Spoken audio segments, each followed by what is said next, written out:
300-pound transformation. First off, it was 100 pounds of body weight and 200 pounds of a husband that had to go. Anybody? Anybody? Now listen, I did not hate my husband. He is a good man. I am a good woman. We just were not meant to be together, okay? And I'm allowed to tell the story. He told me I can't. This is not a man-hating story. This is just the story of my transformation and how it required losing some spiritual weight and some emotional weight to be able to lose the physical weight. I was killing myself with calories in and calories out. Anybody else? Is that you right now? Are you eating yogurt? And like I said before, celery sticks and plain chicken breast and not understand pretzels.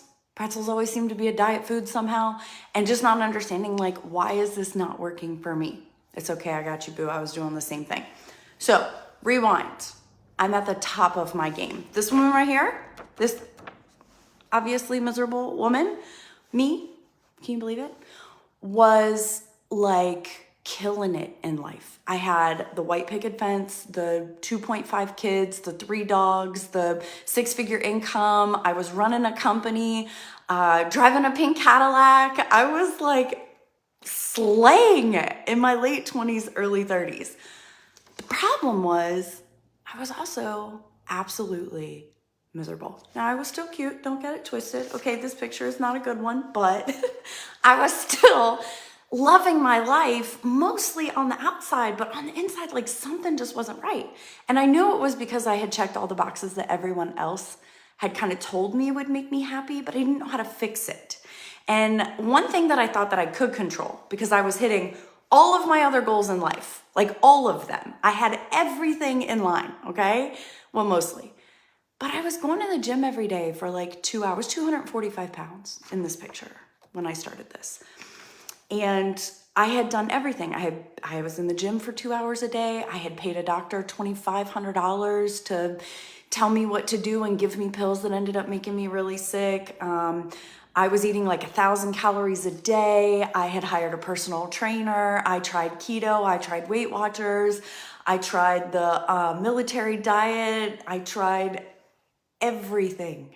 I was rubbing creams on my butt, like I said in the beginning of the video, to see if I could make it go away. I just couldn't get anything to work. And I thought to myself, if I can hit every other goal in my life, why is this one thing such a problem? Now, I'm going to tell you something that changed my life forever. Have you ever had one sentence that just changes your life for like ever? Well, the person that said that to me was my therapist. If you don't have one, go get one. I highly recommend it. But I went into my therapist's office one day, and instead of dealing with all the other stuff that I probably should have been dealing with, I was focusing on the weight loss problem, right?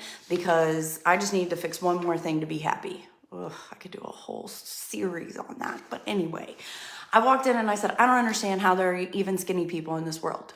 Have you ever thought that to yourself? If you've thought that to yourself, like make a little comment down here because I want to see where my girls are at. I was like, this is impossible. I don't know how. I've been trying to do this for 10 years. I can do anything. Why can't I do this?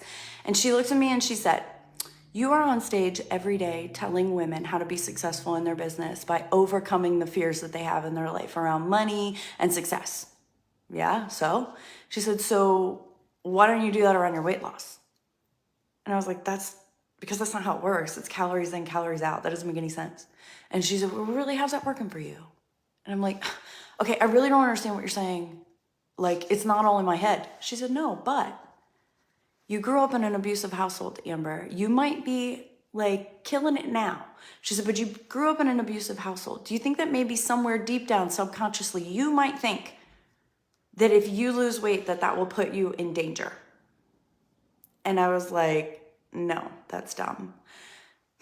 Because I'm stubborn. But then I went home and I thought about it. And I was like, oh my gosh, I wonder, is a little bit of this like emotional eating, self-sabotage, the fact that I change diet programs all the time? Am I avoiding? No way. I want to be sexy in a bikini. There is no way that it is me like self-sabotaging this. So I started to dismiss it. Then I did some research. Y'all, I'm giving you all the answers today. I hope you're listening. I did some research because I was tired of being sold to. I was tired of trying things that didn't work. I was tired of spending my money. I was tired of wasting my time because I didn't have a lot of it. And I was also tired of being a big girl. I don't want to be a big girl anymore. Okay. So I sat down and I looked. It turns out that there are 2 reasons that women hold on to weight emotionally, whether they're conscious of it or not. Two main reasons. There's a lot of little ones, and we can dig down in this together and figure it out. I'm here for you. Like I told you, I'm doing a giveaway. You can join my program at any time. I will help you with this. But let me give you a little tidbit today. I looked and it said that women will typically hold on to weight for emotional reasons if they think it'll put them in danger to be sexy, like I did. I didn't know I did. So if you're sitting there going, that's not me, just trust me, I didn't even know it at that point. And it's still hard to admit now. But I will get attention that I don't deserve or don't know how to deal with. I'll be seen as promiscuous or, skinny girls are bitches, right? Have we heard that our whole life? Like, that bitch. I didn't want to be her. I didn't want to be that. So I also, deep down inside, thought that maybe being attractive to men was going to be dangerous because we see that all the time, right?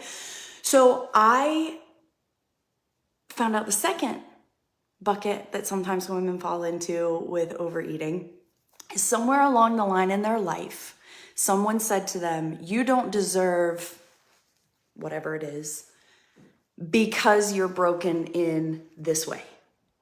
And they took that as truth.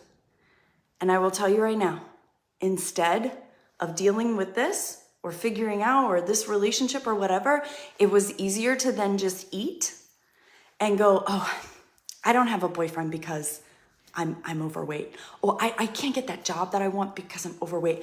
I can't take that trip and I can't put myself out there because, I'm overweight. When I fix this, I will.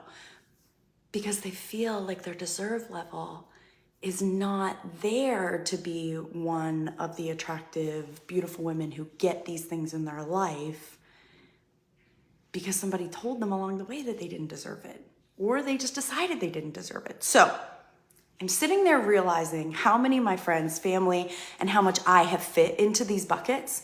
And I was like, okay, we're going to overcome this. Like, how am I going to do it? Meditation, affirmation, visualization, journaling. The same thing I did to overcome business problems, right? Make a spreadsheet, make it happen. Overcome these like lids that you have in your brain. The few things I would tell myself, as soon as you turn 40, no one in this family can lose weight.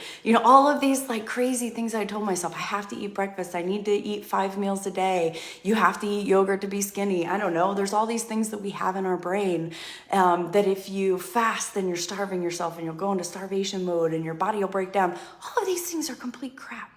But I didn't know it, and I needed to do the emotional work to overcome them.